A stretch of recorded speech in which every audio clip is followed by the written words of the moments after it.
கேட்டேன். ஆமா, நீங்க தமிழ் தேசியத்துல ஒரு இஸ்லாமியரை பாக்குறது அபூர்வம் அப்படின்னீங்க.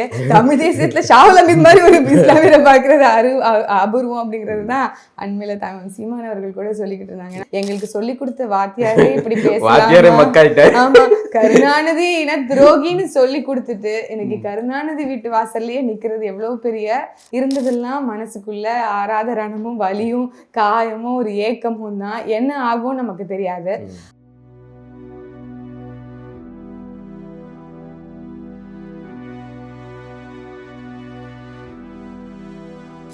எங்க 2 பேருக்கு மட்டும் ஒரு ஸ்பெஷல் அனுமதி வாங்கி எங்களை மட்டும் உள்ள விடுவார் ஜெயிலரு.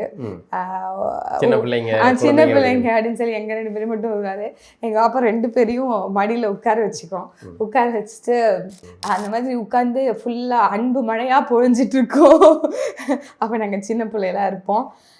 அதுக்கப்புறம் நேரம் முடிஞ்சோடனே உங்களுக்கு நேரம் முடிஞ்சிச்சு அப்படிங்கும்போது ரணமாக இருக்கும். ஐயோ அவ்வளோதானா, அதுக்கப்புறம் நம்ம வந்து வீட்டுக்கு போகணுமா அப்படின்ட்டு இருக்கோம்.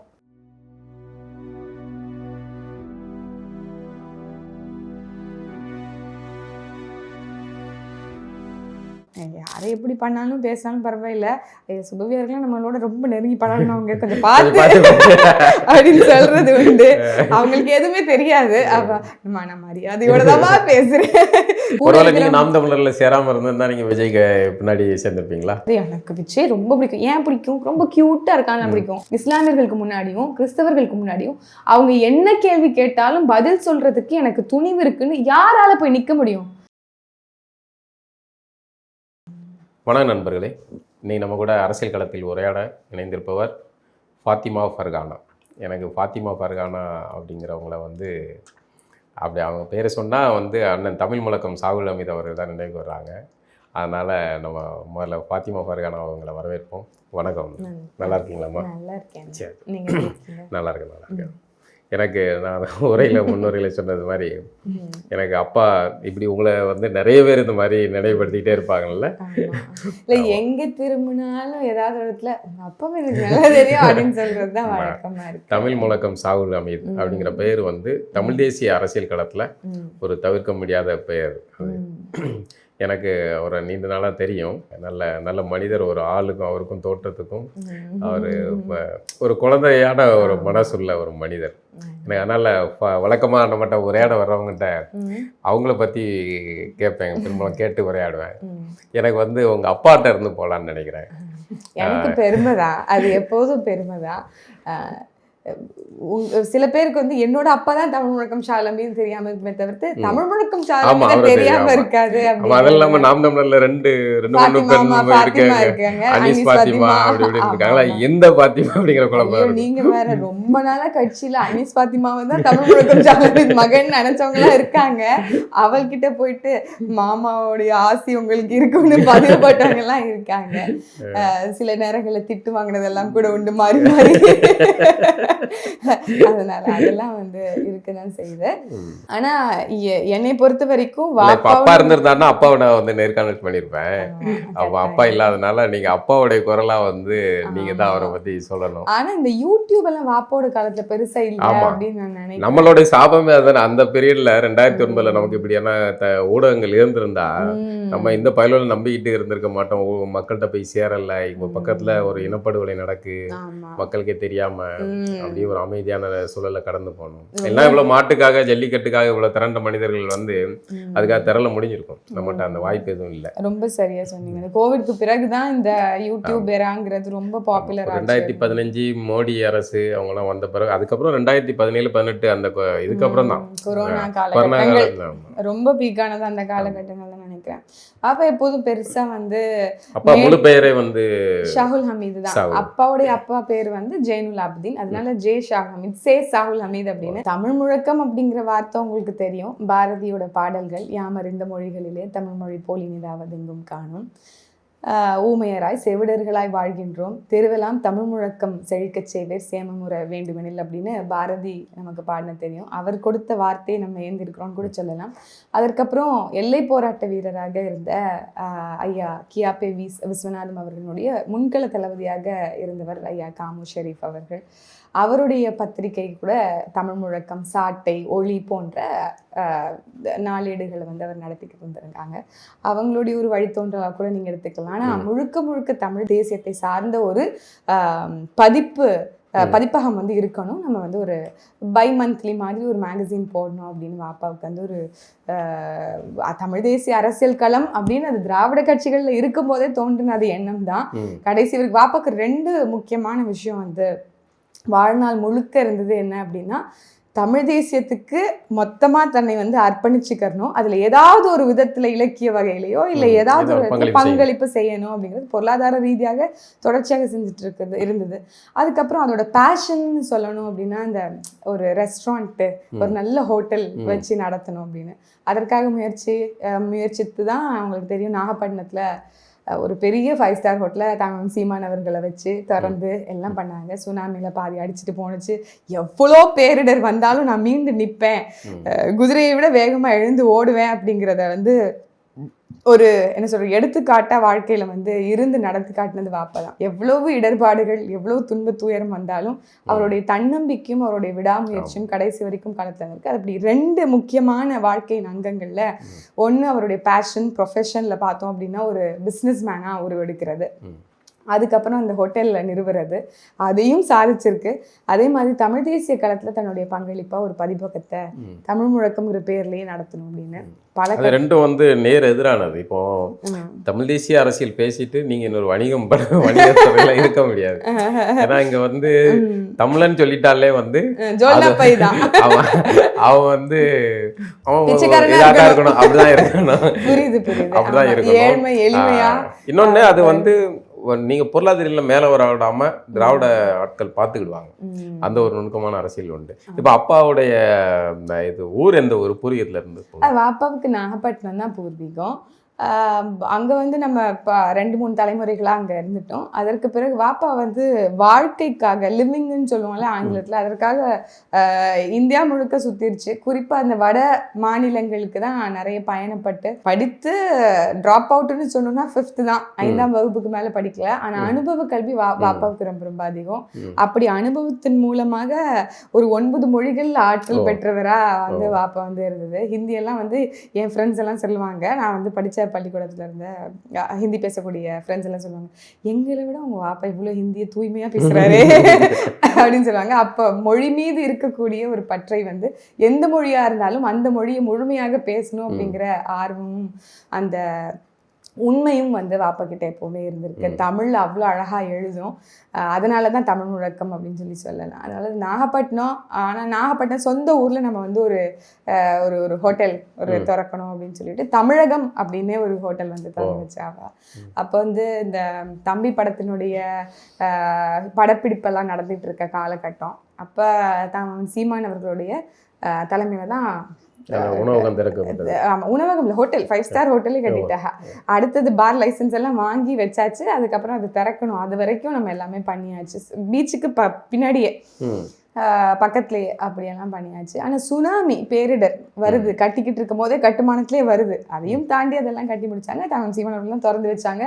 அப்போது தம்பி படத்தில் நடிகையாக இருந்த நடிகை பூஜா அவங்க எல்லாம் வந்தாங்க.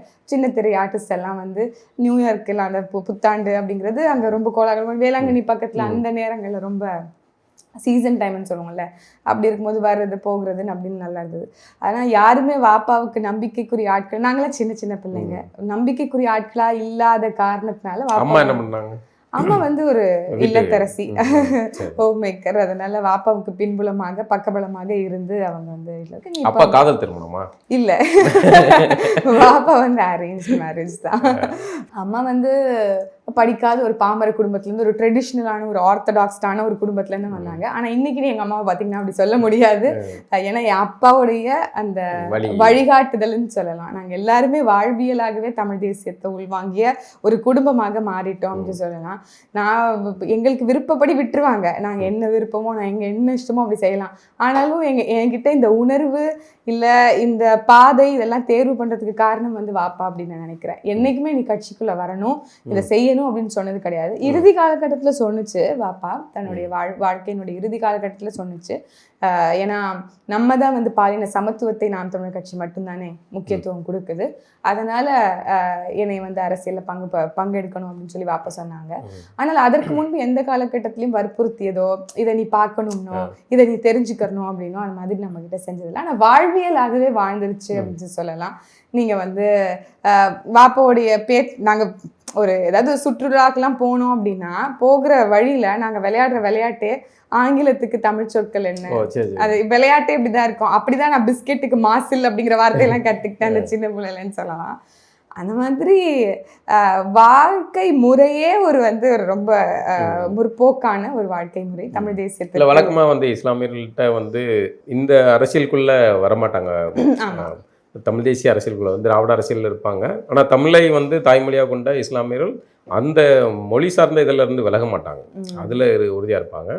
ஆனால் வந்து மதத்தை தான் முதன்மையானதாக இதை வச்சுருப்பாங்க. ஆனால் இவர் வந்து முதன்மையானதை மொழி சார்ந்த பிரச்சனைகள்லையும் அது சார்ந்த விஷயத்தில் ரொம்ப உணர்வுபூர்வமாக நின்னாரு. அதுக்காக சிறையெல்லாம் போயிருக்காருல்ல, பொடால போனாங்க. அது என்ன பிரச்சனை தெரியுமா உங்களுக்கு? உறுதியா, அதாவது அந்த காலகட்டத்தில் நான் ரொம்ப சின்ன பொண்ணு தான். நான் ஏற்கனவே குறிப்பிட்டது போல எந்த இடத்துலையுமே வாப்பா வந்து நீங்கள் இதைத்தான் பண்ணணும்னு எந்த இடத்துலையும் கட்டாயப்படுத்தல. அதனால நான் பிற்காலத்தில் வந்து மார்க்க கல்வியை படித்தேன். ஒருவேளை அந்த மார்க்க கல்வி படிச்சனால இன்னைக்கு இன்னும் கூடுதல் புரிதலோட நான் களத்துல இருக்கேன் அப்படின்னு சொல்லலாம். இந்த தமிழ் தேசிய அரசியல் களத்துல அன்னைக்கு வாப்பா ஒருபோதும் என்னை தடுக்கல, கொல்லல. அப்போ அதையும் தெரிஞ்சுக்கிறதுக்கான ஒரு வாய்ப்பை வந்து சூழலை வந்து வாப்பா வந்து ரொம்ப முற்போக்கா வந்து என்னை விட்டுச்சு அப்படின்னு நினைக்கிறேன். நீங்க சொன்னது போல அரசியல் தளம்ங்கிறதே வந்து அவசியமற்றது அப்படின்னு மதத்தை ரொம்ப முதன்மையா வைத்திருக்கிறவர்கள் பேசுவது உண்டு. ஆனால் வந்து இங்க நடக்கிற அட்டூழியங்கள், இங்க நான் சொல்றது சரிதானா? நான் சொல்றது என்னோட இதுல பிழைகிறத சொல்லுங்க. இல்ல, அதைத்தான் நான் சொல்றேன். அப்படியான ஒரு எண்ணம் இருக்கதான் செய்யுது. ஆனா மார்க்கத்தின்ல நம்ம வந்து குரானை வந்து சில காலம் முன்னாடி வரைக்கும் நான் எல்லாத்தையும் சமூகங்கள் எல்லாத்தையும் கவனிச்சுட்டே வரேன். இப்போதான் எனக்கு வந்து தமிழ் தேசிய அரசியல்ல இஸ்லாமிய நபர்கள், பெண்கள், குழந்தைகள் எல்லாமே வந்து இந்த விஷயத்துல ஆர்வமா இறங்கி இது பண்றாங்க. அதை கவனிக்கிறேன், அந்த மாற்றத்தை கவனிக்கிறேன். ஏன்னா அதுதான் குரான் என்ன சொல்லுது. குரானுடைய முதல் வாக்கியமாக என்ன வந்து ஹீராக்குவே நபிகள் நாயகத்துக்கு வகி வருது அப்படின்னு சொல்லி பார்த்தோம் அப்படின்னா, இக்ரோ பிஸ்மி ரப்பிக்க அப்படின்னு சொல்றாங்க. படி, வாசி, நீ வாசி, ஓது, ஓது உன் இறைவன் அல்லாஹ் என்று அப்படிங்கிறது தான் முதல் வாக்கியமாக. ஓது ஓது என்பதைத்தான் 3 முறை திருப்பி சொல்லுவோம். இக்ரா இக்ரா இக்ரா என்பதை தான் 3 முறை வந்து அழுத்தம் திருத்தமாக வகி வருது அப்படிங்கிறத நம்மளால படிக்க முடியுது.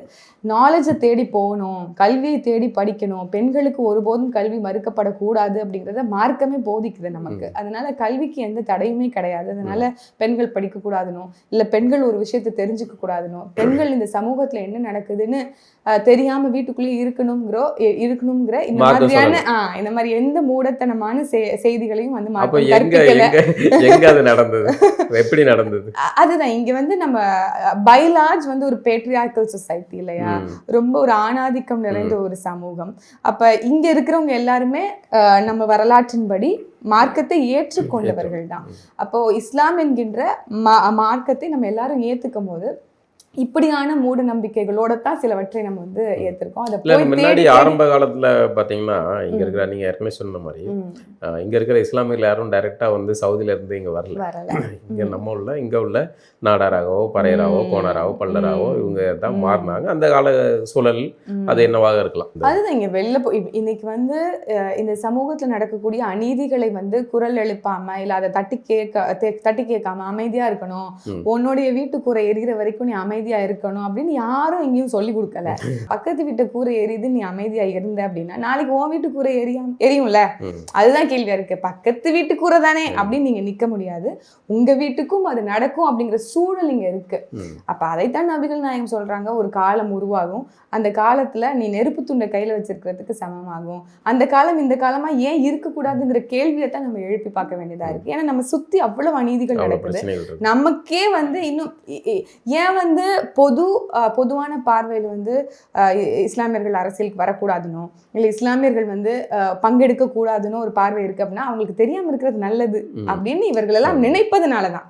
இப்போ அவங்க ஒருவேளை அந்த ஜஹில்யான்னு சொல்லக்கூடிய அந்த இக்னோரன்ஸ்ன்னு சொல்லக்கூடிய அந்த அறியாமை காலத்துலேருந்து வெளியில வந்து ஒரு கேள்வியை எழுப்பிட்டாங்க அப்படின்னா அவங்களுக்கு பாதிப்பாயிரும்ல, அதனால அவங்களை அப்படியே சொல்லி அடக்கி வச்சிருவோம் அப்படிங்கிற ஒரு எண்ணமாக கூட இருக்கலாம். இன்னொன்று நம்ம அங்கே வந்து புலம்பெயர் தேசங்களுக்கு போகிறது, அங்கே இருக்கிற நடைமுறைகளை பார்த்துட்டு அதே மாதிரியான செட்டப்புகளில் இங்கே மாறுறாங்களோ அப்படின்னு அப்படி எதுவும் சொல்லலாம். அதாவது நிறைய பேர் இங்கே இருக்கக்கூடியவர்களாக தான் இருக்கிறாங்க. இப்போ நிறைய மைக்ரேஷன் நடக்குது, வெளிநாடுகளுக்கு போகிறாங்க வராங்க. ஆனால் அதுவுமே ஒவ்வொரு சில ஊர்களை பொறுத்து தான். இப்போ ராமநாதபுரம் கீழக்கரை அப்படின்னா அவங்களுக்கு அந்த பேட்டர்ன் இருக்குது. எல்லாருமே வந்து கேம்பா இருப்பாங்க, எல்லாருக்குமே வீடு துபாயிலையோ இல்ல வேற ஏதாவது வெளிநாடுகள்லயோ இருக்கும். இங்க சும்மா ஒரு என்ன சொல்றது ஒரு வெக்கேஷன் ட்ரிப் மாதிரி வந்துட்டு போவாங்க. அவங்களோட லைஃப் ஸ்டைல் கூட மாறுமான்னு தெரியாது. ஏன்னா அவங்களுமே இந்த மண்ணை விரும்பக்கூடிய மக்களா தான் இருப்பாங்க.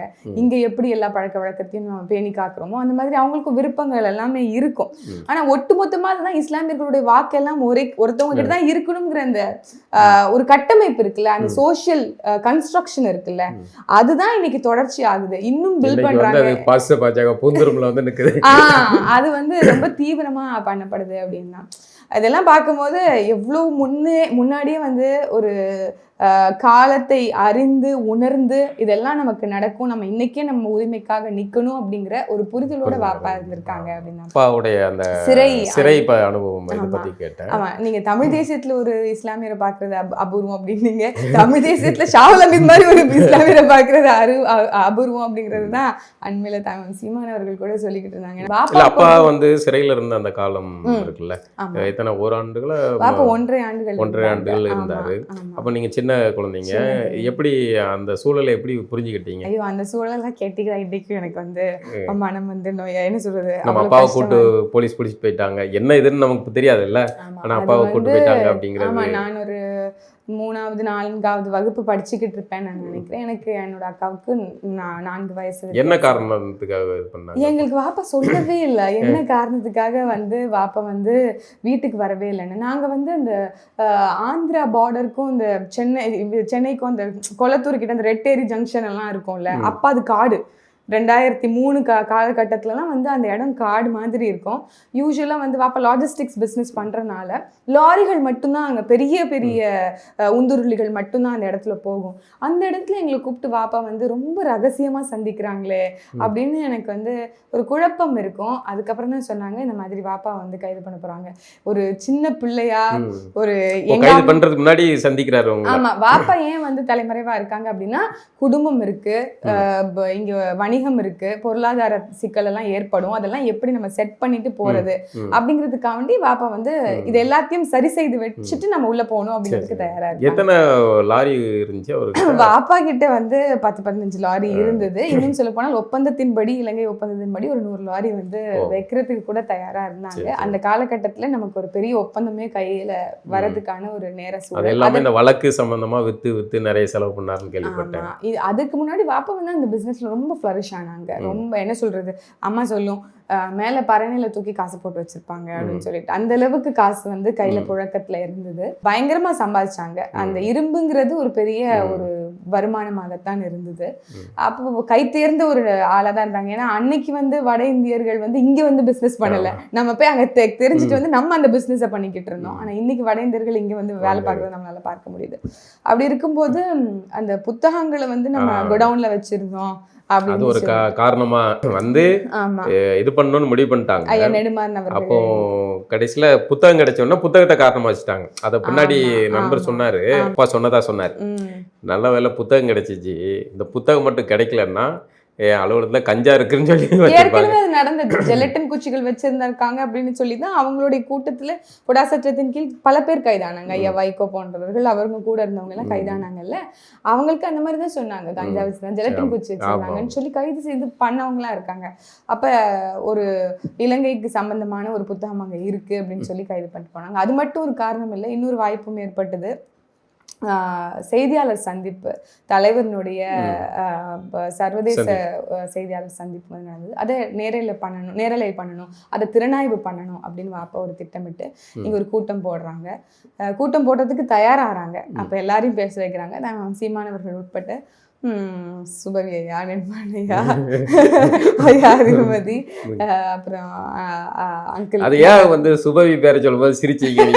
இல்ல எங்க வாப்பா அவ்வளவு இதாகி போச்சு அவங்களுக்கு. எப்போதும் வாப்பா சொல்லுவாங்க, எனக்கு வந்து தமிழ் தேசியம்னா என்னன்னு சொல்லி கொடுத்ததே எனக்கு ஆசிரியரே இப்படி ஆயிட்டாரு. ஆமா, பேராசிரியர் தான். அது வாப்பாவுமே கூட வருந்தி வந்து பின் நாட்கள்ல வந்து ஊடகத்துல 2-3 இன்டர்வியூஸ் தான் கொடுத்திருப்பாங்க, சொல்லியிருப்பாங்க, எங்களுக்கு சொல்லி கொடுத்த வாத்தியாரே இப்படி பேசலாம், ஆமா கருணாநிதி இன துரோகின்னு சொல்லி கொடுத்துட்டு எனக்கு கருணாநிதி வீட்டு வாசல்லையே நிக்கிறது எவ்வளவு பெரிய துரோகமா இருக்கும் இந்த தமிழ் சமூகத்துக்கு அப்படிங்கிறத வாப்பாவே ரொம்ப மனம் வருந்தி ஊடகத்திலாம் பதிவு செஞ்சது இருக்கு. அப்புறம் தாய்ப்பன் அங்கிள் இவங்க எல்லாரோடையும் சேர்ந்து தான் அந்த ஒரு கூட்டத்தை அரங்கேற்றணும்னு நினைக்கிறாங்க. அப்போ தென்னரசு மாமா கூட இருக்கிறாங்க. ஆனால் கெடுவாய்ப்பா வாப்பா அரெஸ்ட் ஆயிடுறாங்க. ஆனாலும் அந்த ப்ரோக்ராம், அந்த நிகழ்ச்சி தடை பெற்றக்கூடாதுன்னு சொல்லிட்டு தென்னரசு மாமா கிட்ட எல்லா நிகழ்ச்சி குறித்தான அந்த ஏற்பாடுகள் விவரங்கள் எல்லாத்தையும் சொல்லி கொடுத்துட்டு வந்து அரெஸ்ட் ஆகிறாங்க. அதுக்கு முன்னாடி எனக்கு தெரியாது வாப்பா எதுக்காக உள்ளே போகிறாங்க, ஏன் உள்ளே போகிறாங்க அப்படின்னு எந்த ஒரு விஷயமும் தெரியாது. இருந்ததெல்லாம் மனசுக்குள்ள ஆறாத ரணமும் வலியும் காயமும் ஒரு ஏக்கமும் தான். என்ன ஆகும் நமக்கு தெரியாது. ஆனா வந்து ஒவ்வொரு வெள்ளிக்கிழமை என்ன வயது இருக்கும், அதுதான் ஒரு என்ன மிஞ்சி போனா ஒரு 9-10 அந்த வயசுக்குள்ளதான் இருக்கும், 8-9 வயசு. நம்ம அப்பா போலீஸ் கூட்டு போயிட்டாங்களா? அப்படியெல்லாம் சீரியஸா வாப்பாவே தானே போயிட்டாங்க. அதுக்கு தலைமை வாப்பாவே தான் போயிட்டாங்க. ஆனால் ஒவ்வொரு வெள்ளிக்கிழமையும் வாப்பாவை பாக்குறதுக்கான ஒரு புழல் தானே, புழல் இல்ல சென்ட்ரல் ஜெயில். அப்போ சென்ட்ரல் ஜெயிலுக்கு போகும்போதே அது ஒரு அனுபவம் தான். பிரிட்ஜ் மேலே ஏறி உள்ளக்கு அப்படியே டீப் டவுன் போகணும். போயிட்டு அங்கே உட்காந்து செக்கெல்லாம் பண்ணுவாங்க. வாப்பாவுக்காக நாங்கள் வந்து வெள்ளிக்கிழமை பழங்கள் எல்லாத்தையும் வாங்கிட்டு பாப்பாவுக்கு பிடிச்ச பிரியாணி எல்லாம் வந்து வாங்கிட்டு எல்லாம் வாங்கிட்டு போவோம். எங்களுடைய மேனேஜராக இருந்த வசந்தனான்னு சொல்லிட்டு கை முழுக்க மோதிரம் போட்டிருப்பார் அவர். அப்போவே அவர் எங்களை கூப்பிட்டு போவார். எங்களை கூப்பிட்டுட்டு உள்ளே போகும்போது ஜெயிலர் இருப்பாங்க, வாப்பாவும் சுபவியையும் கைலி கட்டிட்டு உட்காந்துருப்பாங்க. அங்கே 2 பேரும் உட்காந்து பேப்பர் படித்து பேசிக்கிட்டு இருப்பாங்க. நாங்கள் வருவோம்னு சொல்லியிருப்பாங்கல்ல, அவங்க தயாராக இருப்பாங்க. அம்மா இங்கே நிற்கும், நானும் எங்கள் அக்காவும் கூட நிற்போம். எங்கள் 2 பேருக்கு மட்டும் ஒரு ஸ்பெஷல் அனுமதி வாங்கி எங்களை மட்டும் உள்ள விடுவார் ஜெயிலரு. சின்ன பிள்ளைங்க அப்படின்னு சொல்லி எங்கள் 2 பேரும் மட்டும் வருவார். எங்கள் அப்பா 2 பேரையும் மடியில் உட்கார வச்சுக்கோம். உட்கார வச்சுட்டு வாப்பாவோட இறுதி நாட்கள் வரைக்குமே வாப்பாவை வந்து ஆரத்தழுவி 2 கணத்துலேயும் முத்தமிட்டு அப்படிதான் வந்து வாப்பாவுடைய அணுகுமுறை எங்களுக்கு கடைசி வரைக்குமே இருந்திருக்கு. அந்த மாதிரி உட்காந்து ஃபுல்லாக அன்பு மழையாக பொழிஞ்சிட்டு இருக்கோம். அப்போ நாங்கள் சின்ன பிள்ளையெல்லாம் இருப்போம். அதுக்கப்புறம் நேரம் முடிஞ்சோடனே உங்களுக்கு நேரம் முடிஞ்சு மன்னிக்கணும் அப்படி கவலையாக இருக்கும். போகும்போது அதை பாப்பா ஒருபோதும் காமிச்சிக்காது எங்களுக்கு முன்னாடி. நான் அடுத்த வாரம் வந்துடுவோம்மா செல்லக்குட்டின்னு தான் எங்கள் 2 பேரையுமே கூப்பிடும். அடுத்த வாரம் நான் வந்துடுவேன் செல்லம் அப்படின்னா வாப்பாவே வந்து ஒவ்வொரு முறையும் கடிதம், இது இல்லாமல் கடிதமும் எழுதும். எனக்கு, எங்கள் அக்காவுக்கு, என் பாட்டிக்கு, எங்கள் அம்மாவுக்கு, எங்கள் அக்கம் பக்கத்தில் இருக்க சொந்தக்காரங்களுக்குன்னு எல்லாருக்கும் வாப்பா அந்த கடிதம் எழுதும். அடுத்த மாதம் வந்து பிணை கிடைத்திரும்னு நினைக்கிறேன் அப்படின்னு நம்பிக்கை வார்த்தைகளோட தான் எழுதி முடிக்கும். எல்லாரையும் விசாரிக்கும் அந்த கடிதத்தில். அப்போதுதான் வாப்பாவுடைய அந்த எப்போவும் ரொம்ப பிஸியாவே இருக்க வாப்பாவுக்கு எல்லார் மேலேயும் அக்கறை இருக்குன்னு தெரிஞ்ச தருணம் வந்து அப்பதான் தெரிஞ்சது. ஐயா நக்கிரன் கோபால் அவர்கள் எல்லாம் கூட பல முறை பதிவு செஞ்சிருக்காங்க, நாங்கெல்லாம் வந்து ராஜா மாதிரி சிறைக்குள்ள இருந்தோம்னா அதற்கு காரணம் வந்து சுல்தான் தான் அப்படின்னு சொல்லி சொல்லுவாங்க. ஷாலம் இதுதான் சொல்லுவாங்க. வாப்பாவை சுல்தான் தான் கூப்பிடுவாங்க. ஏன்னா வந்து ஜெயிலர் எல்லாத்தையும் சரி பண்ணி ஒரு செல்வாக்கா உள்ளக்க வாழ்ந்த எல்லாருக்கும் வந்து தண்ணி ரீஃபில் பண்ண மாட்டாங்க. ஆனால் வாப்பா குளிக்கும் போது மட்டும் அந்த தண்ணியை ரீஃபில் பண்ணி வைப்பாங்க. சம்பாதிச்சு வந்து வச்சிருந்தது எல்லாத்தையும் சிறைக்குள்ள செல்வாக்க இருக்கிறதுக்காக பயன்படுத்தி வச்சிருந்தாங்க அப்படின்னு சொல்லலாம். இருந்தாலும் அந்த சிறையுடைய அனுபவம் வந்து ஐயாவுடைய புத்தகத்தில் கூட எழுதியிருப்பாங்க. சுபவி ஐயாவுடைய புத்தகத்தில் கூட அந்த சிறை அனுபவத்தை எழுதும் போது சொல்லியிருப்பாங்க. தனித்தனி சிறை எல்லாருக்கும். வாப்பாவும் சுபவியையும் பக்கத்தில் அறை, நடுவில் வேற ஒருத்தவங்க, இந்த கார்னர்லையும் அந்த கார்னர்லையும் இவங்க இருந்தாங்க. அதற்கு முன்னாடி வேற இடத்துல இருந்தாங்க. திருப்பியும் இந்த இடத்துக்கு வந்ததுக்கு அப்புறம் தான் 2 பேருக்குமான நிம்மதியாச்சு அப்படின்லாம் சொல்லியிருப்பாங்க. அப்போ ஒவ்வொரு முறையும் வந்து ஐயா சுபவி அவர்கள் வகுப்பு எடுப்பாங்களாம், இங்கிலீஷ் கிராமர் கிளாஸு. அது மாதிரி அவர்கிட்ட கற்றுக்கிட்டது எக்கச்சக்கம். ஆனால் கற்றுக்கிட்ட ஆசிரியரே எப்படி பண்ணலாமா அப்படின்னு வருத்தம் அடைஞ்சு பேசினதும் அப்போ வந்து இருக்கு. எங்களுக்கு கருணாநிதி ஒரு துரோகி அப்படின்னு சொல்லி கொடுத்த பேராசிரியரே நீங்க தானே ஐயா, இன்னைக்கு நீங்களே இப்படி வந்து கருணாநிதி புகழ் பாடிக்கிட்டு இருக்கீங்களே, செய்யலாமா அப்படின்னு சொல்லிட்டு திருப்பியும் அது நடந்து உங்களுக்கு தெரியும் இன்னைக்கு என்ன நிலைப்பாட்டில் இருக்கிறாங்க அப்படின்னு சொல்லிட்டு. அதே மாதிரி ரொம்ப மதிக்கணும் எல்லாரையும் அப்படின்னு வந்து இன்னைக்கும் எங்கள் அம்மாலாம் சொல்லும், யாரை எப்படி பண்ணாலும் பேசினாலும் பரவாயில்ல, சுபவியர்கள்லாம் நம்மளோட ரொம்ப நெருங்கி பழகணும், அவங்க கொஞ்சம் பார்த்து அப்படின்னு சொல்றது உண்டு. அவங்களுக்கு எதுவுமே தெரியாது, அப்ப நான் மரியாதையோட தான் பேசுறேன் அப்படின்னு சொல்லிட்டு. ஏன்னா எங்க பாப்பா பேசும்போது ஐயா ஐயா ஐயான்னு தான் சொல்லி பேசுவாங்க. அப்படிதான் ஐயாவை திடீர்னு ஒரு முறை எனக்கு வந்து இப்ப அண்மையில பார்க்கும்போது கூட ஒரு இனம் புரியாத அழுகை வந்தது. நிறைய கருத்தியல் முரண்கள் இருக்கும், நம்ம பழக்கம் வந்து மாறாது. ஆமா, ஏன்னா நம்ம நிறைய பயணிச்சது இவங்க எல்லாரும் கூட அப்படிங்கறனால. அதே மாதிரி அவங்க எல்லாரோடய இருந்த காலங்கள் எனக்கு இன்னும் பசுமரத்தானியா நினைவு இருக்கு. ஐயா அறிவுமதி அவர்களாக இருக்கட்டும், நெடுமாறன் அவர்கள் வந்து பொடா சட்டத்தை வந்து உடைக்கணும் அப்படின்னு சொல்லி ஒரு போராட்டம் குளத்தூர் பக்கம் வந்து ஒரு வாகன ஆர்ப்பாட்டம் பண்றாங்க. அப்ப கூட நின்று நான் பக்கத்துல நிக்கிற படங்கள் எல்லாம் இருக்கு இன்னமும். அப்ப நமக்கு வந்து அரசியல் புதுசு இல்லை அப்படிங்கறது அந்த போட்டோ எல்லாம் பார்க்கும்போது தான் நம்மளால புரிஞ்சுக்க முடிஞ்சது. ஒரு பொடா சட்டத்தை தடை செய்யணும், அந்த மாதிரி ஒரு சட்டம் இங்க இருக்கக்கூடாது அப்படிங்கிறதுக்காண்டி குரல் கொடுத்ததுக்கு நம்மளும் நின்றுருக்கோம் வாப்போடு சேர்ந்து அப்படிங்கிற ஒரு பெருமிதம் எல்லாம் வந்திருக்கு. இன்னைக்கு ஆனா எல்லோரும் வெவ்வேறு திசைகள்ல வந்து இருக்கோம். காலம் வந்து எல்லாரையும் வந்து ஒரு தீவுக்கு தள்ளிருச்சு அப்படிங்கிறது தான் என்னால் புரிஞ்சிக்க முடியுது. ஆனால் வந்து நோக்கம் யாருக்கும் கலையக்கூடாது, ஆனால் எங்களுக்கு கலையலை அப்படிங்கிறதுல ஒரு பெருமை இருக்குது எனக்கு. ஏன்னா தானவன் சீமான் அவர்கள்கிட்ட வாப்பா சொன்னது இதுதான், எல்லாரையும் நம்பி நம்பி ஏமாந்தோம் மருமகனே, எல்லாரையும் நம்பி நம்பி ஏமாந்தோம், இனிமேலும் நமக்கு வந்து காலம் இல்லை, இனி நம்ம வந்து ஒரு இயக்கத்தை தொடங்கி தான் ஆகணும், அப்போ நம்ம ஒரு கட்சியை தொடங்குவோம், லூசா மாமா நீங்க அப்படின்னு எங்க மாமா வந்து பாப்பாவை கேட்டது வந்து எல்லாருக்கும் தெரிஞ்ச ஒரு வரலாறு. மாமாவும் சொல்லியிருக்காங்க, வாப்பாவும் சொல்லியிருக்க அந்த பின்னணியை. அப்படி ஒரு விதையை போட்டது வந்து வாப்பா. கூடவே சேர்ந்து ஆரம்ப காலத்துல அவருடைய பங்களிப்பு வந்து பெரிய அளவுலான பெரிய சீமான் அவர்களுக்கு பெரிய உறுதுணையாக இருந்தார். அவர் சீமான் அவர்கள் அவருடைய சாகுல் ஹமீது அண்ணன் அவருடைய மறைவுக்கு பிறகு அது ஒரு பெரிய அவருக்கு வந்து ஒரு கையை இழந்த மாதிரியான ஒரு சூழல் தான் இருந்தது சொல்லுவாங்க. ஆமாம், முதல்ல இளைஞர் பாசறை கூட்டம்னு சொல்லிட்டு நாகப்பட்டினத்தில் ஒரு பெரிய கூட்டத்தை, வாப்பாவுக்கு எதுவுமே சின்னதாக பண்ணக்கூடாது, மருமகனை ஒரு பெரிய கூட்டத்துக்கு முன்னாடி ஒரு பெரிய தலைவனா உயர்த்தி பார்க்கணும். அப்படி என்ன சீமான் மீது அவருக்கு வந்து அவ்வளோ ஒரு பாசம், பெரிய ஒரு மருமகனே தான் அவரே. எனக்கான ஒரு சமயம் சில சமயம் வந்து வாப்பா பேசுதா பேசலையா அப்படிலாம் எனக்கு தெரியாது, நான் பேசுவேன் மருமகன்ட்டேன்னு கேட்கும்போது எனக்கு ஆச்சரியமா இருக்கும். ஆனா அவங்க ரெண்டு பேரும் அவ்வளவு நெருக்கமா இருந்து டெய்லி பேசுறாங்க அப்படிங்கறதெல்லாம் வந்து பிற்காலத்துல தான் எனக்கு தெரிஞ்சுக்கிட்டேன். சின்னத்துல இருந்தே நான் பார்ப்பேன், மாமாவை பார்க்கும்போது ஒரு புரட்சி வணக்கம் வைப்பேன், அதுதான் எனக்கும் மாமாவுக்கும் இருக்கக்கூடிய ஒரு அடையாளமா இருந்தது. ஆனா எல்லா மேடைகள்லயும் மாமாவை வந்து பயன்படுத்தணும், பேச வைக்கணும், தமிழ் தேசிய கருத்துல கொண்டு போய் சேர்க்க வேணும். அப்பவே வாப்பா வந்து ஸ்கில் செட்டை கண்டுபிடிக்கிறதுங்கிறது ஒரு ஆற்றல் இல்லை, அப்படி வந்து வாப்பா வந்து கண்டுபிடிச்சிருந்துச்சு அப்படின்னு நான் பார்க்குறேன். பலரும் திராவிட கட்சி மேடைகள்ல பயன்படுத்தினாங்க, ஆனா வாப்பா வந்து நாம் தமிழர் கட்சின்னு தொடங்குறதுக்கு அப்புறம் எல்லா பெரிய பெரிய இடங்கள்ல மாமாவை வந்து கொண்டு போய் சேர்த்தணும், ஒரு பெரிய கூட்டமா. அப்போ ஒரு பொலிட்டிக்கல் மைண்ட் செட், இப்படி ஒரு அரசியல் இதை மாற்றம், டோட்டல் தமிழ்நாட்டு அரசியல் களமே வந்து மாறுது. இன்னைக்கு இருந்ததுன்னா வாப்பா ஒரு பெரிய மகிழ்ச்சி கொண்டிருக்கும் அப்படின்னு நான் நினைக்கிறேன். ஏன்னா வாப்பா வந்து கடைசியா 2016, 19 தேர்தல் வரைக்கும் தான் சந்திச்சது. 19 தேர்தலில் உங்களுக்கு தெரியும் 6 விழுக்காடு வாக்குகள் வந்து நம்ம பெற்றிருந்தோம். அப்போதெல்லாம் இல்லாத ஒரு ஒரு அட்டென்ஷன் வந்து இன்னைக்கு நாம் தமிழர் கட்சிக்கு இருக்கு. இன்னைக்கு தவிர்க்க முடியாத இடத்துக்கு தான் சீமான் அவர்கள் வந்து தள்ளப்பட்டிருக்கிறார், ஒரு பெரிய ஒரு இடத்துக்கு தள்ளப்பட்டிருக்கிறார் அப்படின்னு நினைக்கிறேன். அன்னைக்கு பார்த்து தான் சீமான் அவர்கள் வேற, இன்னைக்கு வளர்ந்து ஒரு மெச்சூர்டா ஒரு ஒரு ஒரு ஆற்றல் மிக்க ஆளுமையா இன்னைக்கு வந்து ஒரு எல்லாமுமா வந்து தான் சீமான் அவர்கள் வளர்ந்துருக்கிறத பார்க்கும்போது கட்டாயம் வாப்பாவுக்கு வந்து ஒரு பெருமை இருக்கும். அன்னைக்கே வந்து இப்படி பல லட்சம் பேருக்கு முன்னாடி வாப்பா வந்து தாங்க சீமானவர்களை உயர்த்தி பார்க்கணும் அப்படிங்கிறது தான் பெரிய கனவா இருந்தது.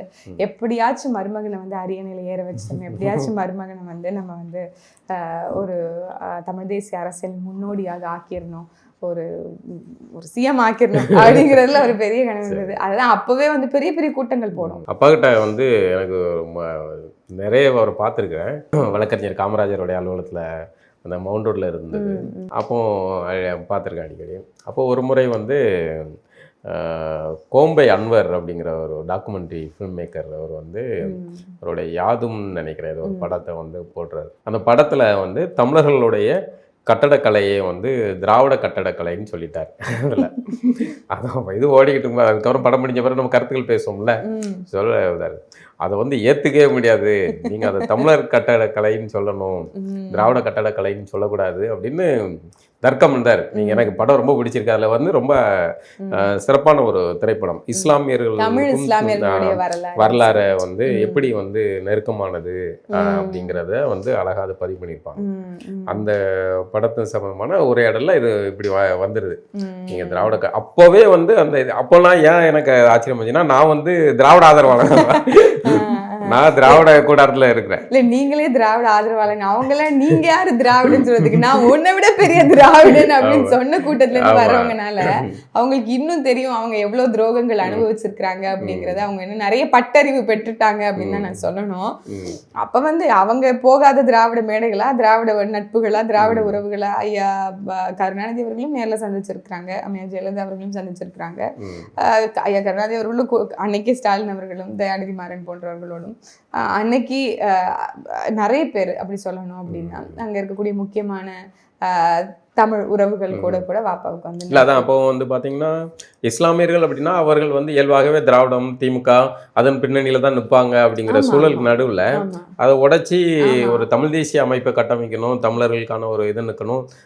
குறிப்பாக தமிழர்கள் அப்படிங்கிறது வேற, திராவிடர்கள் வேற அப்படிங்கிறத வந்து ஒரு கொண்டு வர்றது ஒரு இஸ்லாமியர்கள் முக்கிய பங்கு வைத்தாரு அப்படிங்கிறது. இல்ல ஆமா, நீங்க சொன்ன மாதிரி அண்ணன் கோம்பை அன்வர் அவர்கள் என்னை கூட அண்மையில சந்திச்சாங்க. அப்ப கூட பாப்பாவை சந்திச்சதை குறித்து சொன்னாங்க. ஆனா திராவிட கலைக்கு அன்னைக்கு கோவப்பட்டாருங்கிற செய்தி நீங்க சொல்லிதான் எனக்கு வந்து தெரியுது.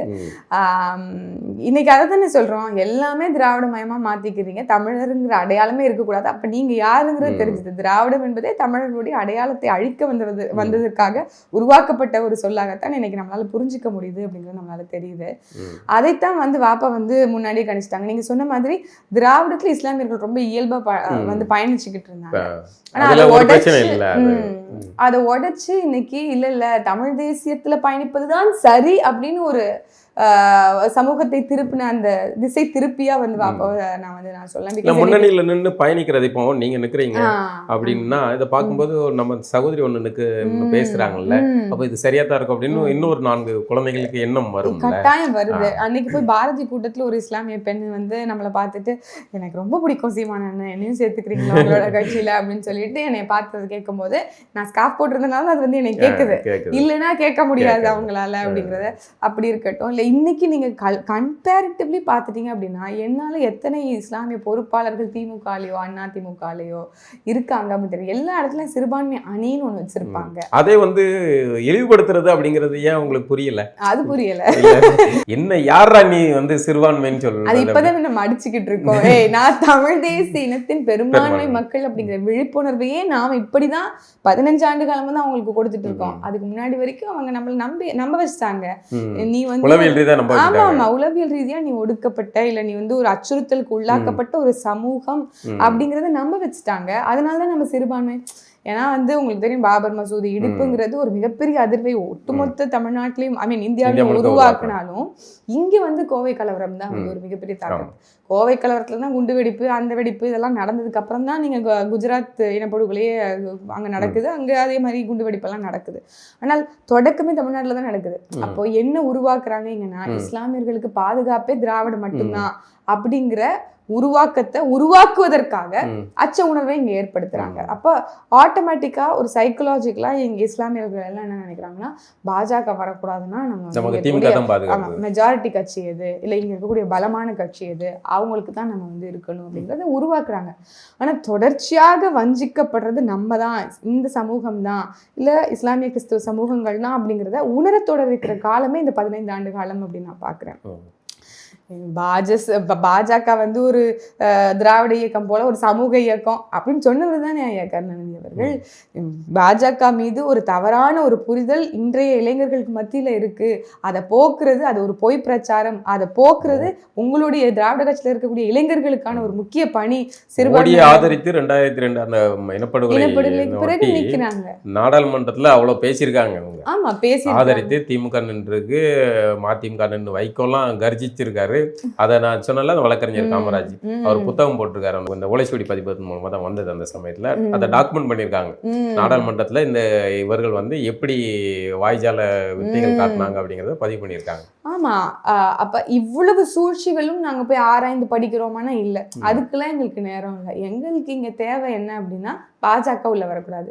அதைத்தான் அண்ணன் ஆலூர் ஷானவாஸ் அவர்கள் கூட சொல்லுவாரு, இங்க இஸ்லாமியர்களுக்கு யார் எதிரி அப்படிங்கிறதுல தெளிவு இருக்கு, பாஜக தான் எதிரிங்கிறதுல தெளிவு இருக்கு. ஆனா யார் துரோகி இல்ல யார் வந்து இவங்க நம்மளை வந்து சூட்சமமா இருந்து இங்க ஏமாத்துவாங்க அப்படிங்கிறதுல ஒருபோதும் அடையாளம் காண்றதுல வந்து நாங்க தோத்து போயிருக்கிறோம். யாரு இஸ்லாமியர்கள் தோத்து போயிருக்கோம் அப்படிங்கிறது அவரே பதிவு செஞ்சிருக்காரு. இன்னைக்கு அவரு அங்கதான் இருக்காரு. ஆமா, அதுதான் வந்து இங்க இருக்கிறதுலே வந்து பெரிய கேலிக்கூத்தான.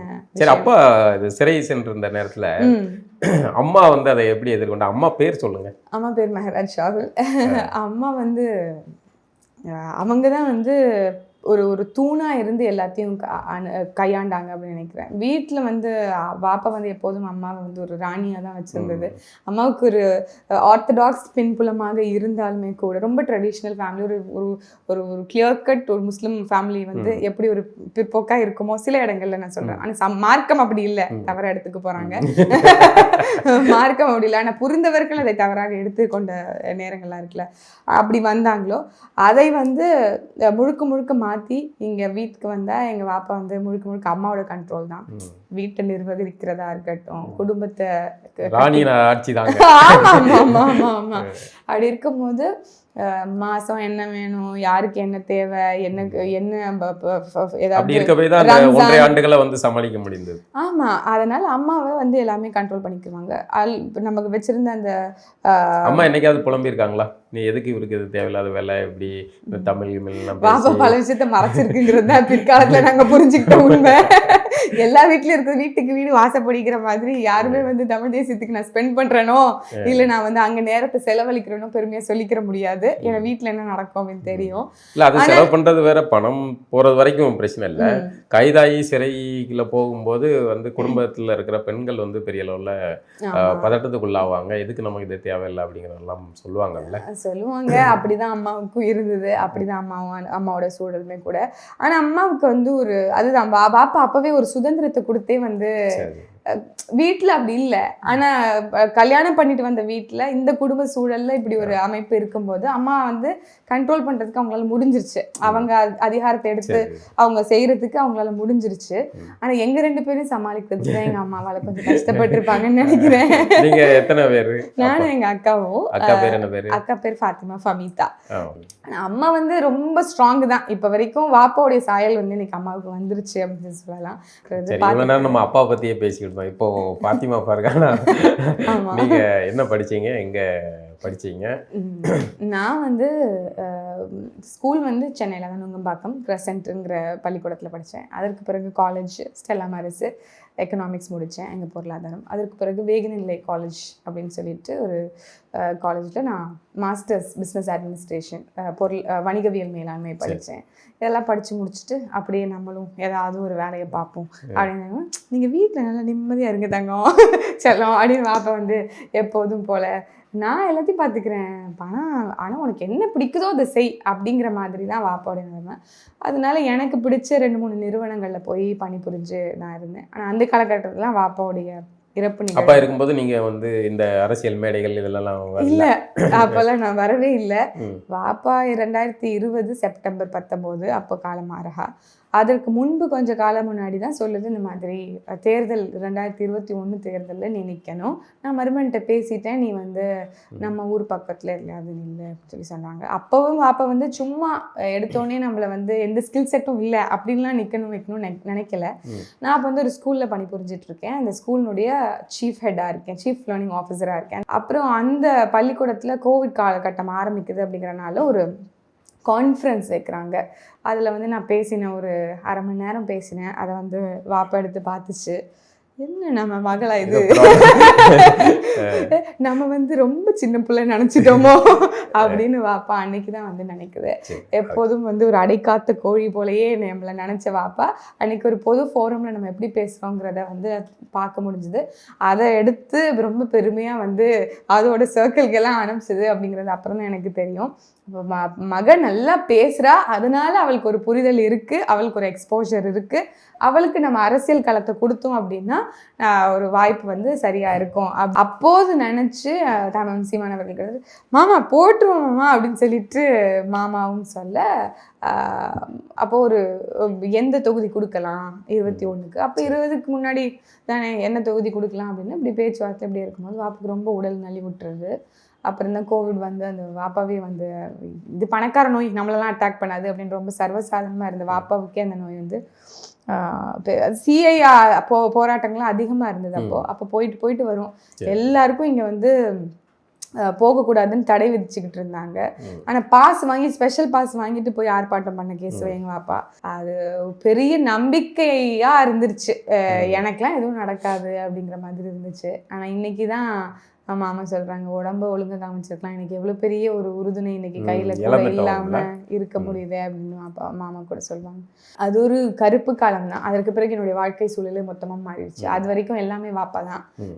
ஒரு பெரிய ஒரு கண்மூடித்தனமான நம்பிக்கையும் தைரியமும் இந்த சமூகத்தில் இருந்தது. ஆனால் அதுக்கப்புறம் என்ன பண்ண போகிறோம்னே ஒரு இருண்ட சூழல் வந்ததுக்கப்புறம் 2021 தேர்தலில் மாமா வந்து களமிறக்குறாங்க. வாப்பா இருந்து ஒரு 6 months கூட ஆகலை. அதுக்குள்ளே வந்து நம்ம தேர்தல் களத்தில் இறக்குறாங்க. நானும் தைரியமாக போயிட்டேன். ஆனால் அந்த வரவேற்பு உங்களுக்கு அந்த புரிதல் வந்துடுச்சு, தமிழர்கள் வேற திராவிடர்கள் வேற அப்படிங்கிறது அப்போல்லாம் நமக்கு வந்து பெருசாலாம் இல்லை. அப்போதான் தொடங்குறோம் நம்ம பார்க்க தொடங்குறோம். அப்போதான் நம்ம புரிஞ்சுக்க தொடங்குறோம். இன்னைக்கு வரைக்கும் தேடல் இருக்குங்கிறதுல மாற்று கருத்து இல்லை. ஆனால் எனக்கு வந்து தமிழ் தேசிய மேபி ரத்தத்திலே இருக்குன்னு சொல்லலாம் அந்த உணர்வு. அதை நான் சொன்னேன் இல்லை, வாப்பா என்னைக்குமே இது அதுன்னு சொல்லி கொடுத்ததில்ல, ஆனால் வாழ்க்கை முறையாகவே வாழ்ந்தனால நமக்கு தெரிஞ்சுது. அப்படி இருக்கும்போது 21 தேர்தல், அதுக்கப்புறம் நாம் தமிழர் கட்சியினுடைய குடும்பம் அந்த உறவுகள் வந்து நம்மளை வார்மாக வெல்கம் பண்ணுறதுன்னு சொல்லுவோம்ல, அப்படியான ஒரு வரவேற்பு தான் இருந்தது. அப்பா வாப்பா வந்து என்ன பண்ணிச்சோ இல்லை நமக்கு இப்படியான அப்படின்னு ஒரு உணர்வை கொடுத்தது நாம் தமிழர். அதனால அங்கேருந்து நம்ம அதுதான் நமக்கான இடம் அப்படின்னு நம்ம நினச்சிட்டோம். அதே மாதிரி தான் தமிழ் சீமானவர்களும் எவ்வளவு சொன்னாலும் அது வந்து கம்மியாக தான் இருக்கும் மாமாவை பற்றி. நான் வாப்பா கிட்ட ஆமாம் என்ன குணாதிசயங்கள் எல்லாம் நான் பார்க்குறேன். வாப்பா கிட்ட எவ்வளோ ஜெனரஸா, எவ்வளோ நம்பிக்கையா, எவ்வளவு விடாமுயற்சியோட, எப்போதும் வந்து ஒரு ஆப்டிமிஸ்டிக்கா நம்பிக்கையோடு இருக்கக்கூடிய ஒரு நபர் நான் வாப்பாவை நான் சொல்வேன். அப்படி ஒரு நபர் தான் சீமான் அவர்கள் தான் அடுத்த நிலையில நம்மளால பார்க்க முடியுது. இப்போ தமிழ்நாட்டு இஸ்லாமியர்கள் வந்து தொடர்ந்து திராவிடத்தின் பக்கம் நிற்கிறது, நீங்க அந்த சூழலை வந்து மாற்ற முடியும் நம்புறீங்களா? ஏன் முடியாதுன்னு நான் கேட்குறேன். ஏன்னா இன்னைக்கு நான் ஏற்கனவே சொன்னது போல திராவிட கட்சிகள் என்னால் பெரிய இஸ்லாமிய பொறுப்பாளர்கள் பார்க்க முடியல. ஆனால் நாம் தமிழர் கட்சியில் நீங்கள் நான் லிஸ்ட்டு போடலாம். மாமா ஹுமாயூனா இருக்கட்டும், மாமா வஹாப் அவர்களாக இருக்கட்டும், இங்கே தம்பி அபூபக்கராக இருக்கட்டும், ஹுசேனா இருக்கட்டும், அனீஸ் ஃபாத்திமாவாக இருக்கட்டும், நானா இருக்கட்டும், இப்படி எண்ணற்ற பேர்கள், முகம் தெரிந்தவர்கள், அடையாளப்பட்டவர்கள், தமிழ் தேசிய அரசியலை புரிந்தவர்கள், திராவிடம் என்பது வேறு, தமிழ் தேசியம் என்பது நமக்கான உலக அடையாளம் அப்படிங்கிறத புரிந்த பெருமக்கள் இங்கே இருக்கிறோம். அதனால நிர்வாகத்திலையும் இவர்களுடைய செயல்பாடும் பங்களிப்பும் அதிகமாக இருக்கிறது நம்மளால பார்க்க முடியுது.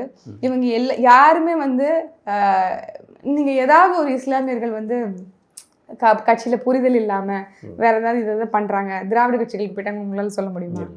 மற்றவங்க எப்படி தெரியாது. ஆனா இஸ்லாமியர்கள் ரொம்ப நம்பிக்கைக்குரியவர்களா வந்து மாறிட்டாங்க நாம் தமிழர் கட்சியில அப்படின்னு நான் நினைக்கிறேன்.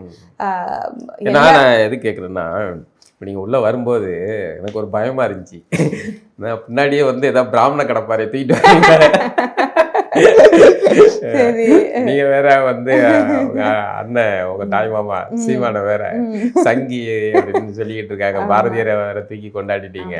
இப்போ நீங்க வந்து உங்க பாட்டு பாரதியார், அவர் பாட்டு செவனேன்னு இருந்தார். நீங்க பாரதியாரை கொண்டாட போறேன்னு பேச போய் அவனுக்குள்ளேயே சண்டை போடாது. இப்போ அவனுங்க வெறி ஆயிட்டாங்க பாரதிய மேல. இன்னைக்கு வரைக்கும் ஓயல பேசுறது. அதாவது இல்ல இப்படி வந்து சீமான் அவர்களுக்கு ஒரு பக்கம் சங்கி முத்திரை உள்ளது, அவர் மீது கடுமையாக வந்து பாஜகவின் பி டீம் இப்படிங்கிற மாதிரியான பல வகையான விமர்சனங்கள் இருக்கு. இப்போ நீங்க ஒரு இஸ்லாமிய, நான் அப்படி வந்து அடையாளப்படுத்த விரும்பல, நான் இந்த கேள்விக்காக வைக்கிறேன். இஸ்லாமியராக வந்து சீமான் அவர்கள் மீதான இந்த விமர்சனங்களை எப்படி பார்க்க, நீங்களாம் கூட நிக்கிறீங்க, இது வந்து இந்த பொதுத்தளத்துல வைக்கப்பட்ட இந்த விமர்சனங்கள்ல வந்து கொஞ்சமாச்சும் உண்மை இருக்கா, அது இல்ல முற்றிலுமே இல்லை அப்படின்னு? இல்ல ஆரம்ப காலகட்டத்துல இப்ப சொல்லுவாங்கல்ல, போய் மோடிக்காக பேசினாரு உங்களுக்கு தெரியுமா, என்னமோ நமக்கு தெரியல அப்படின்னு நினைச்சு நம்மள வந்து, ஆக்சுவலி அந்த காலத்துல என்ன நடந்ததுன்னு எனக்குமே தெரியாது. வாப்பா இருந்தது, ஆனா வாப்பா எனக்கு இல்லையே எனக்கு சொல்லி கொடுக்கறதுக்கு. அப்படிங்கும் போது அண்ணன் வந்து இடுமானம் கார்த்தி அவர்கள் தீர்க்கதரிசியா ஒரு பாஜகவின் பி டீம் யார் அப்படிங்கிற ஒரு புத்தகத்தை போட்டார். எல்லாத்தையுமே அழகா அதுல வந்து நகல் எடுத்து போட்டிருக்காரு. இன்னைக்கு நடக்கக்கூடிய சம்பவங்கள் வரைக்கும் நம்ம சாத்தானின் பிள்ளைகள் சொல்லும் போது நம்ம இருக்கோம். அதற்கு பிறகு தாய் மதம் திரும்புகள் அப்படின்னு சொன்ன அந்த விமர்சனங்கள் போதெல்லாம் நம்ம இருக்கோம். அதுல இருந்து நம்மளால புரிஞ்சுக்க முடியுது மாமா என்ன ஒப்பீனியன்ல பேசுறாங்க, என்ன ஸ்டேட்மெண்ட்டை முன் வைக்கிறாங்க, அதை எப்படி திருப்புவாதமா மாத்துறாங்க, எப்படி கட் பண்ணி ஒட்டி அதை வந்து ஒரு நமக்கு அகேன்ஸ்டான அரசியலா மாத்துறாங்க. அப்ப இதெல்லாம் நம்ம விட்னஸ் பண்ற நாம முன்னாடி நடந்தது இப்படிதான் பண்ணிருப்பாங்கன்னு எடுத்து படிக்கும் போது எவ்வளவு உண்மை அப்படிங்கிறது நமக்கு தெரியுது. எல்லாமே மேம்போக்கான ஒரு அவதூறு குற்றச்சாட்டுகள் அப்படின்னா நம்மளால பார்க்க முடியுது. எதுவுமே வந்து கொள்கை ரீதியான ஒரு அரசியல் கிரிட்டிசிசமா என்னால எடுத்துக்கிறவே முடியல. இன்னைக்கும் எச்சரிக்கைன்னு பல பேர் போட்டு நம்மளை வந்து இவங்க வந்து ஆர்எஸ்எஸ் கைக்கூலிகள் அப்படின்லாம் சொல்லி போடுறதெல்லாம் பார்க்க முடியுது. ஆனா உண்மையாகவே ஆர்எஸ்எஸ் கைக்கூலிகளாக இவர்கள் எல்லாம் இருந்திருக்கிறாங்க அப்படின்னு திருப்பி வரலாறு எடுத்து படிக்கும்போது நமக்கு தெரியுது இல்ல. திமுக இந்த பாஜக கூட அண்ணாவின் காலத்துல இருந்து ஜனசங்கத்தோட கூட்டணி வச்சவர்கள் தான் இவர்கள் அப்படிங்கிறது நம்மளுக்கு படிக்கும்போது தெரியுது. ஏற்கனவே குறிப்பிட்டது போல 2002 குஜராத் இனப்படுகொலையாக இருக்கட்டும், இல்ல பாபர் மசூதி இடிப்பு, ரத்தக்கரையே வந்து என்ன சொல்றது காயவே இல்லை, அதற்குள்ளேயே அவங்களோட கூட்டணி வச்சதாக இருக்கட்டும், சொந்தமா வந்து அங்க ராம்விலாஸ் பாஸ்வான் கூட கூட்டணில இருந்து விலகிட்டாரு இனப்படுகொலைக்கு பிறகு. அம்மையார் மம்தா பானர்ஜியும் சரி, சந்திரபாபு நாயுடு அவர்கள் கூட வந்து கூட்டணில இருந்து விலகிட்டாங்க. நோ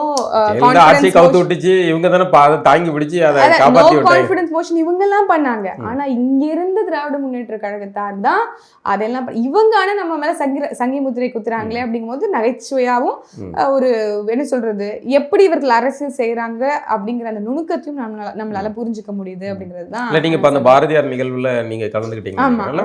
ஆமா கலந்துக்கிட்டேன். அது ஒரு RSS அதாவது ஒரு பின்னணியில நடத்தப்படுற ஒரு நிகழ்வு. அந்த நிகழ்வுல சீமான் அவர்கள் இவ்வளவு விஷயங்கள் பேசுறாரு. குறிப்பாக அந்த பிராமண கடப்பாறை அப்படிங்கிற ஒரு வார்த்தை பதத்தை பயன்படுத்துறாரு. அந்த பிராமண கடப்பாறையை எடுத்து நாங்க வந்து திராவிட குட்டிச்சவரை உடைப்போம் சொன்னதுக்கு முக்கிய காரணத்தை நான் சொல்லிடுறோம். உங்களுக்கு தெரியும் ஆலய நுழைவு போராட்டத்துக்காக எப்படி வந்து வைத்தியநாத ஐயர் வந்து போராடினாரு. அந்த பிராமண கடப்பாறை எடுத்து திராவிட குட்டிச்சவரோட சொன்னோம். எப்படி ஆணும் பெண்ணும் நிகரென கொள்வதால் வையம் மோங்கி தழைக்குமாம்னு பாரதி பாடினார்ல, அந்த பாரதி என்னும் பிராமண கடப்பாறை எடுத்து திராவிட குட்டிச்சவரையோட போகும். தமிழ் ஓலைச்சுவடிகளை எல்லாத்தையும் வந்து அச்சில் ஏற்றி வந்து எல்லாருக்கும் வெளியிட்டாருல்ல, அதனால உவே சாமிநாத ஐயரை வந்து பிராமண கடப்பாறையை கொண்டு நாங்கள் திராவிட குட்டிச்சவரை வந்து நாங்கள் உடைப்போம்னு சொன்னோம். இப்படி இவர்கள் எல்லாத்துக்கும் நீங்க வந்து ஆரிய சாயத்தை பூசி நீங்க தான் வந்து இந்த மண்ணின் மைந்தர்கள் அப்படின்னு மக்களை நம்ப வைப்பீங்க அப்படின்னா, திராவிடம் என்பது இன்னைக்கு வரைக்கும் காட்டுமிராண்டி மொழினும் நீங்க வந்து மலத்துக்கு ஒப்பானவர்கள் என்றும் இஸ்லாமியர்களும் சரி இனபாஷை என்ன சொல்றது தேசாபிமானம் மொழியாபிமானம் எந்த அபிமானமும் இல்லாம எல்லாத்தையும் கீழானவர்கள். ஆமா நம்மிலும் கீழானவர்கள். நீங்க பாகிஸ்தானுக்கு போங்க, துருக்கர்கள் எதுக்கு இங்க இருக்கிறீங்க, பங்களாதேஷ்க்கு போங்கன்னு இதெல்லாம் சொல்லும் போது நாங்க இவர்களை வந்து சொல்லக்கூடிய காலகட்டத்தை அரசியல்ல சொன்னாங்க. முன்னாடி வந்து இன்னைக்கு வந்து நீங்க வந்து நிலை அடைஞ்ச பிறகு வந்து இன்னைக்கு இவங்கெல்லாம் படிச்சு மேல வந்ததுக்கு ராமசாமி தான் காரணம். நீங்க இப்படி ஒரு பெண்ணா இருந்துட்டு நட்டிக்கிட்ட தினம், அது ஒரு குறிப்பாக ஒரு இஸ்லாமிய பெண்ணா இருந்துகிட்டு பொண்ணா இருந்துகிட்டு பேசலாமா? அதாவது என்னைய படிக்க வச்சது என் வாப்பா, என் வாப்பாவை யாரும் படிக்க வைக்கல அப்படிங்கிறது தான் உண்மை. அன்னைக்கு அந்த காலகட்டத்தில் ஏன் எங்க பாப்பா, நீங்க தான் திராவிட மண்ணாச்சு, ஐயா பெரியார் அவர்கள் காலத்துல தான் வந்து எல்லாரையும் படிக்க வச்சுட்டேன், ஏன் எங்க பாப்பாவுக்கு படிக்க வைக்கல? ராமசாமியாரே படிக்கல, 3rd ட்ராப் அவுட்டோ 5th ட்ராப் அவுட்டோ. அதனால நீங்க வந்து ஆனாலும் வந்து ரொம்ப எல்லை மீறின மாதிரி இருக்கும். அந்த இந்த அளவுக்கு போக வேண்டிய தேவை இருக்கா? இல்ல நம்ம ராமசாமியாரே இல்ல நம்ம வந்து எல்லாத்தையும் முழுமையா படிக்கணுங்கிறதுல மாற்று கருத்து இல்ல. என்ன கருத்து முரண்பாடுகள் இருந்தாலும் அதை விவாதிக்கிறது ரொம்ப ஆக்கப்பூர்வமான ஒரு ஹெல்தி கான்வர்சேஷனா, ஒரு டிஸ்கஷன், உரையாடலா இருக்கணும். அதுல எந்த மாற்று கருத்தும் இல்ல. இன்னைக்கு அவர் சொன்னதாக நாங்க சொல்றோம்ல, இல்ல அவர் காட்டு மிராண்டிமா மொழின்னு சொல்லலை, துலுக்கர்கள்னு சொல்லலை, நீங்கள் வந்து ஆப்கானிஸ்தானுக்கோ நீங்கள் வந்து பங்களாதேஷ்கோ போகலைன்னு சொல்லலை அப்படின்னு உங்களால் மறுத்து பேச முடியுமான்னு சொல்லுங்க. அவர் முன்னாடி தான் அப்படி பேசினாரு, பின்னாடி வேற மாதிரி பேசிட்டாரு அப்படிங்கிறத கூட எடுத்து சொல்லுங்க. நாங்கள் இதைத்தான் சொல்கிறோம். அவர் 30 காலகட்டத்தில் இதெல்லாம் பேசலை, பின்னாடி வரும்போது தான் மலத்துக்கு ஒப்பானதுன்னு பேசுறாரு. நீங்கள் ஆப்கானிஸ்தானுக்கு போங்கங்கிறாரு.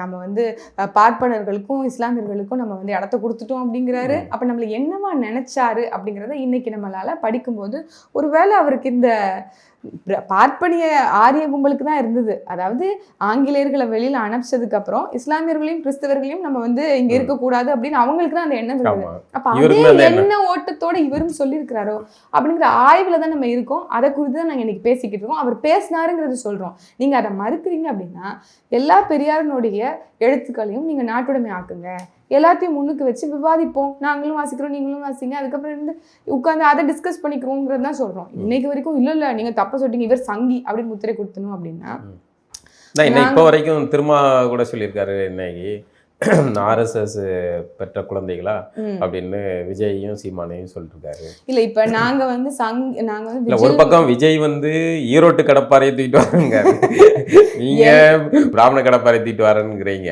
இதுக்கு நடுவில் உங்க 2 பேரையும் சேர்த்து வச்சு அவங்க சொல்றாங்க 2 RSS கடப்பாறை அப்படின்னு சொல்றாங்க. ஐயா திருமா அவர்களுக்கு ஒரு கேள்விதான். இன்னைக்கு நாங்க வந்து விஜில் அமைப்பு ஒரு RSS அமைப்புலாம் சத்தியமா எங்களுக்கு தெரியாது. சரி ஓகே, நாங்க போயிட்டோம், அங்க போயிட்டு யாரு பாஜகவை பத்தியோ இல்ல RSS காரர்களை பத்தியோ புகழ்ந்து பேசல. ஏற்கனவே ஐயா நன்னன் போன்றவர்கள் திராவிட கட்சியை சார்ந்தவர்கள், அதுக்கப்புறம் கம்யூனிஸ்ட் கட்சியை சார்ந்த மணியரசு போன்றவர்கள், அதுக்கப்புறம் இந்துராம் போன்றவர்கள்லாம் அங்கே கலந்துருக்குறாங்க அப்படிங்கிறது எல்லாரும் எடுத்து போட்டாங்க, நமக்கு தெரிஞ்சிருச்சு. நம்ம என்ன சொல்கிறோம் அப்படின்னா, நாங்கள் கடந்த காலத்தில் ஐயா MC ராஜாவை, ஐயா ரெட்டைமலை சீனிவாசன் அவர்களை, ஐயா அயோத்திதாச பண்டித் அவர்கள், இவர்களெல்லாம் போற்றி புகழ்ந்து பேசினோமே. அன்னைக்கு நாங்கள் என்ன பறைய தேசியம் பேசிக்கிட்டு இருந்தோமா அப்படின்னு ஐயா கிட்ட நம்ம கேட்க வேண்டியதாக இருக்குது. அன்னைக்கு மங்களூரில் ஐயா நின்னாரு, தேர்தலில் நிற்கும் போது யாரோட ஓட்டுனால அவர் வந்து அங்கே நின்னாரு, யாரோட ஓட்டுனால அவர் ஜெயிச்சாரு அப்படிங்கிறத நம்ம கேட்கலாம்ல. அப்போ இது என்ன தேசியம் அப்படிங்கிறதையும் நம்ம கேட்கலாம்ல. ஒரு கற்பிதம் தான் இங்கே வந்து அவர்கள் வந்து திராவிடம் தான் ஆரியத்தை வேற இருக்கும், பாசிச பிளவுவாத அமைப்பை இந்த மண்ணிலேருந்து அகற்றணும் அப்படின்னா திராவிடம் தான் அருமருந்து அப்படின்னு இன்னைக்கு ஒரு நிலைப்பாட்டில் நிற்கிறாங்கல்ல. அது எவ்வளவு சந்தர்ப்பவாதம் அப்படிங்கிறத அம்பலப்படுத்த வேண்டிய கடமையும் தேவையும் நமக்கு இருக்கு அப்படிங்கிறத நான் சொல்றேன். உங்களால ஒரு கொடியை கூட சுதந்திரமா ஏத்த முடியல கூட்டணி கட்சியில இருந்துக்கிட்டு நீங்க எப்படி பாசிச பாஜகவை வந்து வேற இருப்பீங்க அப்படிங்கிற கேள்விதான் நமக்கு வந்து எழுது. நீங்க பாத்தீங்க அப்படின்னா இது எல்லாமே அரசியலுக்கான நடக்கக்கூடிய பேச்சுகள். முந்தைய காலத்துல நாங்க வேலை எடுத்தும் போது ஐயா திருமாவர்கள் என்ன சொன்னாங்க, இது வந்து சங்கித்தனம் அப்படின்னு சொன்னாங்க. இன்னைக்கு வேலை யார் எடுக்கிறா? அப்போ தமிழர் மெய்யல் அப்படிங்கிற அந்த விஷயத்தை ஆரம்பிச்சு விட்டது யாருங்க? தமிழ் சீமான் அவர்கள். அப்ப அதை நோக்கி தேடலுக்கு நம்ம போறோம். இன்னைக்கு எல்லாருமே வேலை தூக்க வேண்டியது திரும்ப வரைக்கும் கிரீட போட்டது அது ரொம்ப காமெடியா இருந்துச்சு பாக்குறதுக்கு. ஆமா, உண்மையாவே அவர் ரொம்ப ஒரு இன்டெலெக்சுவல் பர்சன் அப்படிங்கறதுலாம் எனக்கு மாற்று கருத்து இல்லை.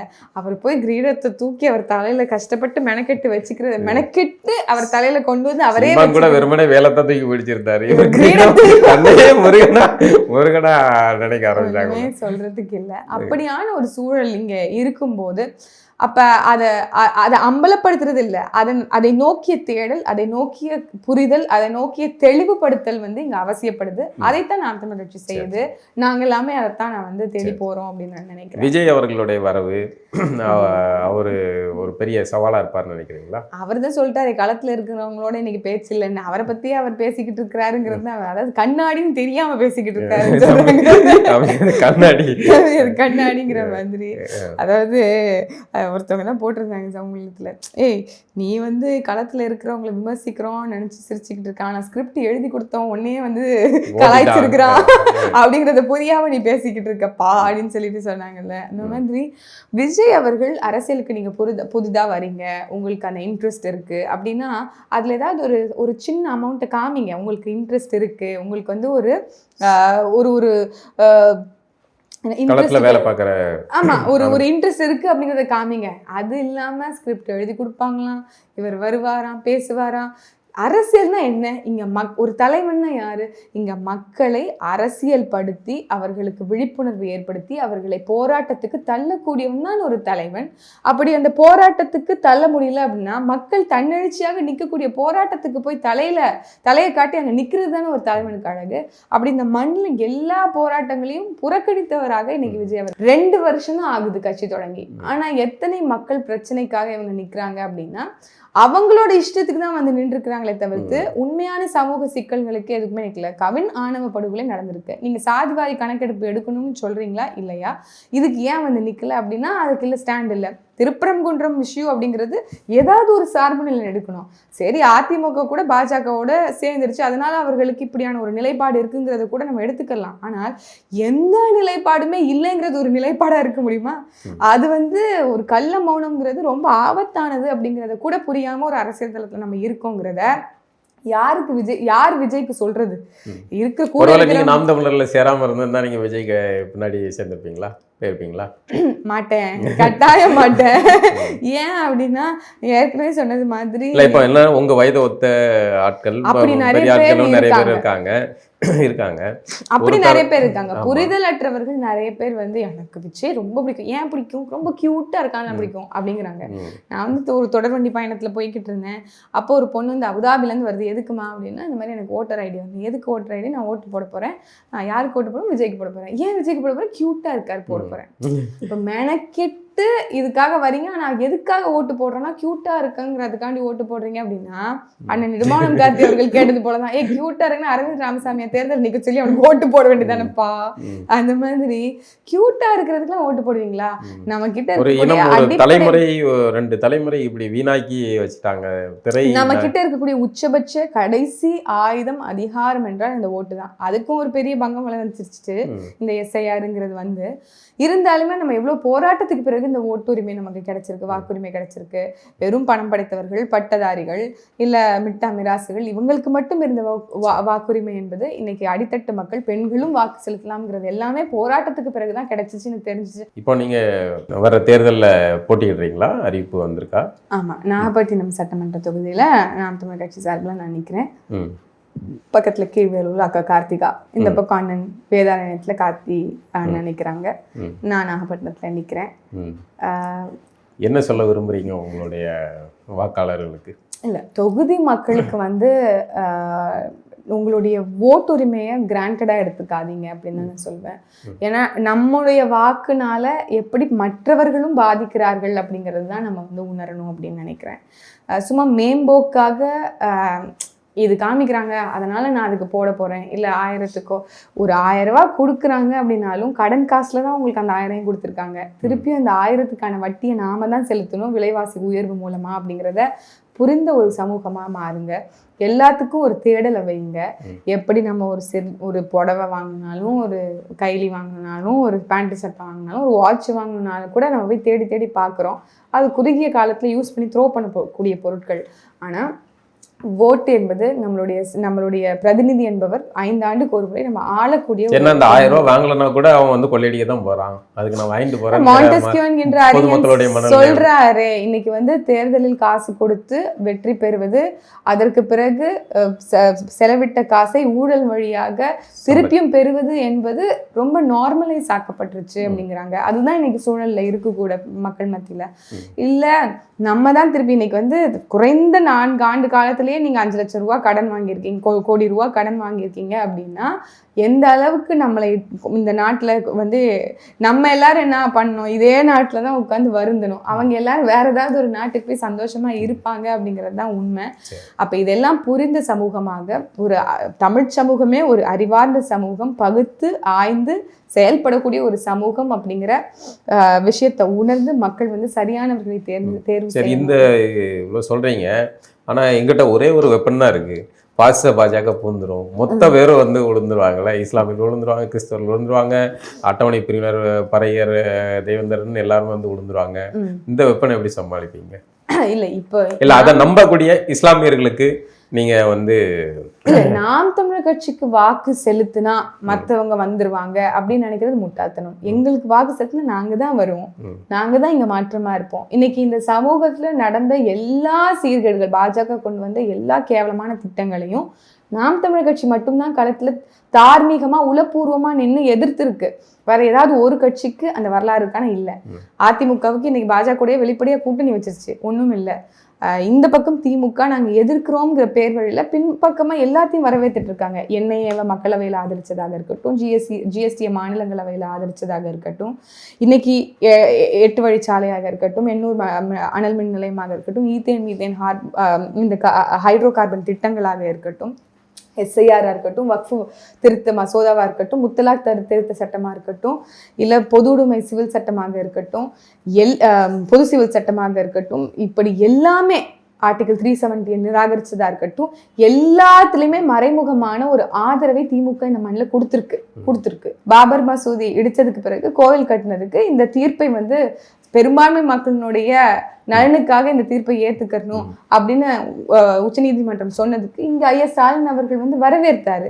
அதை வந்து எல்லாரும் ஒருமித்தமா நம்ம ஏத்துக்கணும், சமூக அமைதிக்காக ஏத்துக்கணும்னு சொன்னவர் ஸ்டாலின் அவர்கள். நீங்க இங்க ஏதாவது ஒரு அரசியல் கட்சி தலைவர், நீங்க திராவிடம் தான் வந்து இஸ்லாமியர்களின் பாதுகாவல்னு சொல்றீங்களே, ஒரு முறை ஸ்டாலின் கிட்ட மைக்கு கொடுத்து இஸ்லாமியர்களும் மற்றவங்களும் கேள்வி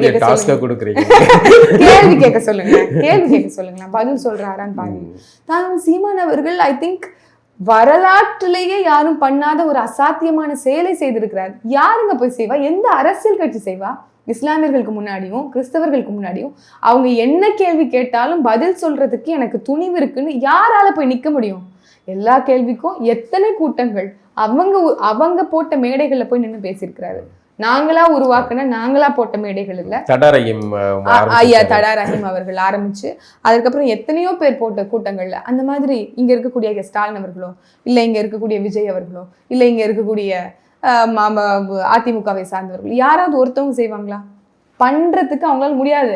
எங்க மடியில கனம் இல்லை, வழியில பயம் இல்லை, நேர்மையும் உண்மையுமாக இந்த களத்துல இருக்கிறோம், தன்மானமிக்க தமிழர்களாக இருக்கிறோம் அப்படின்னு நாங்க ப்ரூவ் பண்ணியிருக்கோம். கொஞ்சம் ஆய்வு பண்ணுங்க, சரியானவர்கள் இவர்கள் தானான்னு தேடுங்க. சும்மா நீங்க வந்து அவங்க சொல்ற இந்த டேக்லைன் ஸ்டேட்மெண்ட்ஸுக்கு நீங்க நம்பி ஏமாந்து போகாதீங்க அப்படிங்கறதான் சொல்றேன். சிறப்பு, ரொம்ப நன்றி உங்க நேரத்தை ஒதுக்கியதுக்கு.